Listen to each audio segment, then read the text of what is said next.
Just need to work for it, just need to put your mind to it. This industry is so accessible. My name's Med. I grew up in Islington, not too far from here. What I do for work is UX design. You're watching Local Insider's Digital Jobs.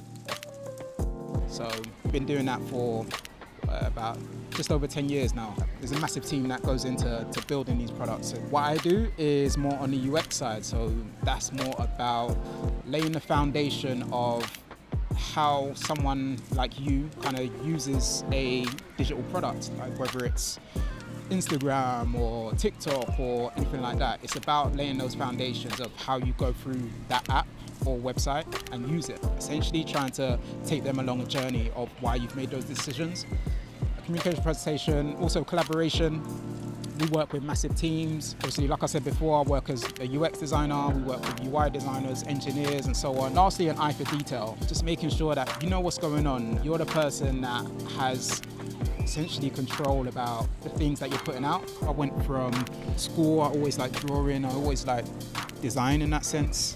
In uni, I did a graphic design course, but then when I left uni, I started to get more into UX, like the books that I was reading was more along those lines. Imposter syndrome, that was one of the biggest things that affected me. Once you start to dig a little bit deeper and have conversations with them, they're all still trying to figure it out.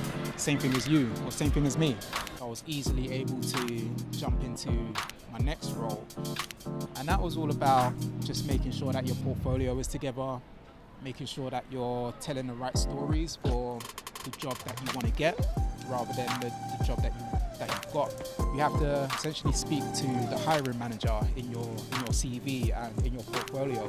This industry is so accessible in the fact that you don't necessarily need a degree, you don't necessarily need a qualification to actually build a career. You can learn on your own.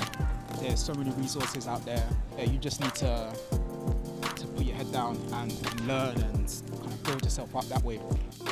We spoke with digital industry professionals in Camden, Hackney, Islington and Tower Hamlets to understand their different pathways to finding digital jobs. Presented by Lyft and Good Growth Hub. Watch the full video now.